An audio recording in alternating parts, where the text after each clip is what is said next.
Right to property till 1978 तक fundamental right हुआ करता था, पर 1978 के बाद ये फंडामेंटल राइट कॉन्स्टिट्यूशनल राइट में चेंज हो जाता है। तो इस वीडियो में हम अमेंडमेंट से पहले का स्टेटस और अमेंडमेंट के बाद का स्टेटस देखेंगे। Hello everyone, welcome to my channel. Right to property हमारे ओरिजिनल इंडियन कॉन्स्टिट्यूशन में एज ए फंडामेंटल राइट हमें प्रोवाइड किया जाता है दो आर्टिकल्स में। सबसे पहला आर्टिकल होता है 19 सब आर्टिकल 1 क्लोज एफ में, जिसमें नॉर्मली एक्वायर, होल्ड और डिस्पोजल की बात की जाती है। एंड आर्टिकल 31 जिसका क्लोज 1 बात करता है कि किसी भी पर्सन को उसकी प्रॉपर्टी से डिप्राइव नहीं किया जा सकता, निकाला नहीं जा सकता except by procedure of law.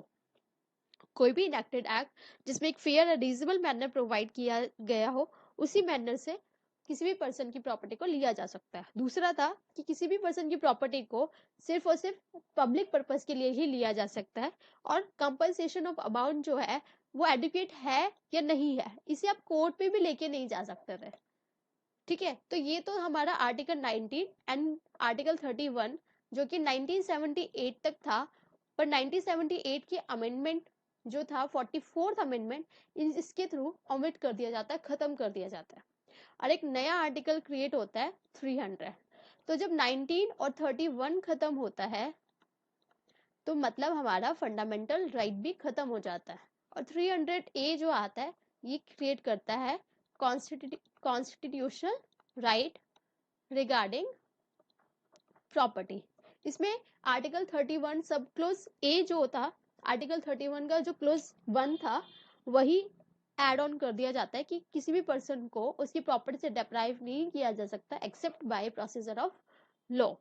ठीक है, और आर्टिकल 300 ए जो है ये सब तरह की प्रॉपर्टीज पर एप्लीकेबल हो सकता है, चाहे वो टेंजिबल हो, इंटेंजिबल हो, एक्सेट्रा। तो ये तो था प्रोविजंस के बाद कि 19 और 31 था अमेंडमेंट से पहले, जिसको ओमिट कर दिया जाता है एंड इंसर्ट कर दिया जाता है 300 ए जो कि कॉन्स्टिट्यूशनल राइट प्रोवाइड करता है। ठीक है, अब आते हैं हम केसेस पे, जो मेन केसेस है इनसे रिलेटेड।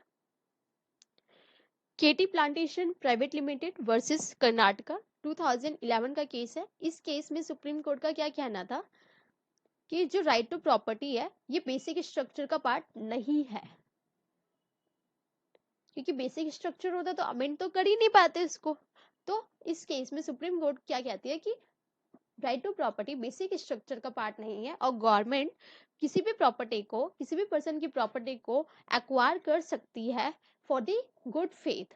ठीक है, फॉर द पब्लिक इंटरेस्ट, क्योंकि अगर हमारे पास एक तरफ को प्राइवेट पर्सन के राइट है और दूसरी तरफ को पब्लिक इंटरेस्ट है, तो कौन सा प्रिवेल करेगा? ऑब्वियसली पब्लिक इंटरेस्ट करेगा। तो गवर्नमेंट किसी की भी प्रॉपर्टी को एक्वायर कर सकती है, पर सिर्फ और सिर्फ गुड फेथ में कर सकती है फॉर द पब्लिक पर्पसेस। ठीक है, इस केस में ये हेल्ड ऑन होता है। दूसरा केस था हमारा जीलू भाई खच्चर वर्सेस गुजरात।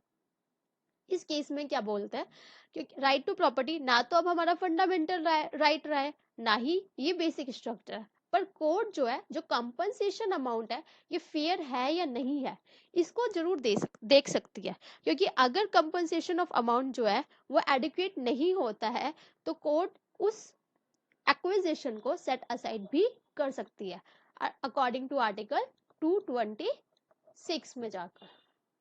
ठीक है, तो पहले केस में क्या बोलता है कि बेसिक स्ट्रक्चर तो नहीं है, पर कोर्ट जो है एक्वायर कर सकते हैं किसी भी पर्सन की प्रॉपर्टी को फॉर द पब्लिक इंटरेस्ट के लिए।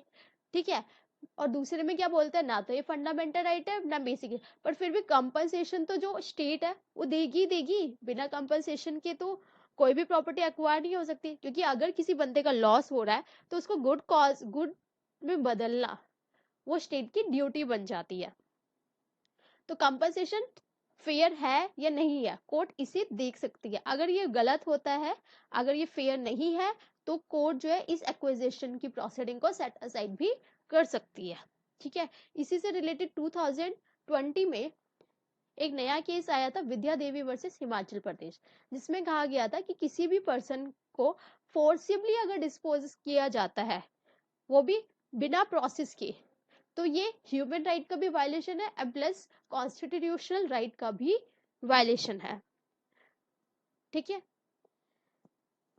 सो ऐसी ही वीडियोस के लिए सब्सक्राइब एंड लाइक करें एंड मिलते हैं नेक्स्ट वीडियो में।